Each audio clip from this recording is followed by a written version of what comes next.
bagahe ko, bakit nyo pinalitan? Sa kabila ng matinding gulo at samot-saring isyo na kinakaharap ng ating bansa ngayon, isa na namang kabayan nating OFW ang labis ang pagkadismaya matapos ang hindi inaasahang sinapit sa paliparan sa Ninoy Aquino International Airport. Kayo mga taga Manila, maawa kayo sa mga OFW, maawa kayo.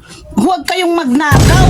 Naku, mga kababayan, magdubli ingat talaga kayo sa inyong pag-uwi rito sa Pilipinas. I-check niyong mabuti ang inyong mga bagahe bago pa man kayo umalis sa airport. Baka matulad kayo dito sa isang OFW na ang mga gamit ay di umano'y ninakaw at pinalitan sa loob ng NAIA Airport. Isipin niyo mga kababayan, pag uwi niya, laking gulat at galit ang bumungad sa kanya. Pagbukas ng kanyang maleta, yung mga pinaghirapan niyang gamit na inipon, yung mga pasalubong para sa pamilya, ubos lahat. Pero ang mas nakakagulat at ang nagpainit ng kanyang ulo, bagahe niya nga pero ang laman di umano ay pinalitan. Ang ipinalit mga lumang damit na panlalaki. Bakit nyo pinalitan? Kinuha nyo yung sa loob. Pinalitan nyo yung ganun. Huwag kayong magnakaw. Maawa kayo sa mga OFW.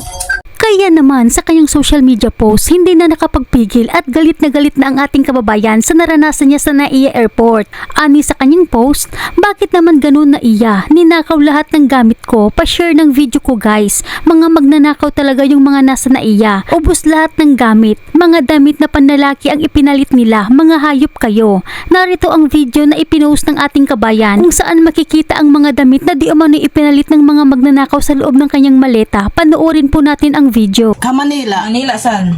Kayo mga taga Manila, sa airport Manila, maawa kayo sa mga OFW, maawa kayo. Huwag kayong magnakaw. Kasi yung bagahe ko, bakit nyo pinalitan? Maawa kayo sa mga OFW, bakit nyo pinalitan ng Jalmora? Hindi ito yung dinala damit ko. Ang lalaki lahat. Hindi ito. Bakit nyo pinalitan? Kinuha nyo yung sa loob. Pinalitan nyo yung ganun. Huwag kayong magnakaw. Maawa kayo sa mga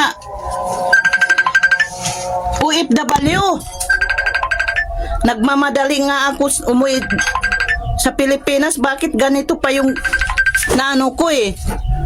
Pwede nyo i-share yung video ko to kasi yung bagahe ko pinalitan ng mga doon sa Manila, sa airport Manila. At hindi lang dyan nagtatapos ang sama ng loob ng ating kabayan. Ani pa sa kanyang komento, tila wala na raw mga konsyensya ang mga nasa likod nitong nakawan. Ang mga pinaghihirapang gamit daw niya ay di umano'y pinalitan lamang ng mga basura, lumang damit at pati na mga plastik. Kaya naman, hindi lang ang biktima ang nagsasalita, may isa pa nating kababayan OFW ang naglabas din ng di umano'y babala para sa lahat ng mga nagnanais umuwi sa Pilipinas. Pag sa international airport sa NAIA, mag-ingat sa mga gamit dahil wala ng pag-asa na magbago ang airport. Dami ng mga magnanakaw na kaabang, kaya takot na tayo magdala ng mga gamit na mahalin, pati pera natin. Ingatan natin lahat. Hindi tulad dati kay Duterte, sobrang safety.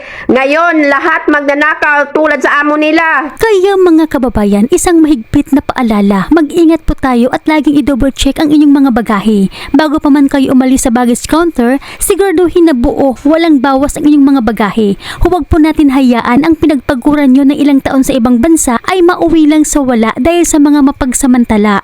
At busisihin nyo rin po dahil baka ibang bagahe ang nadampot nyo. Marami rin kasing senaryo na ganyan na nangyayari. Nagkapalitan, pero sa kaso ni kabayan, ayon sa kanya, bagahe daw niya iyon, pero pinalitan daw ang laman. Kaya magsilbing aral po sa atin lahat itong karanasan ni kabayan. Hanggang dito na lamang po, mag-ingat po kayo palagi kung saan man kayo ngayon.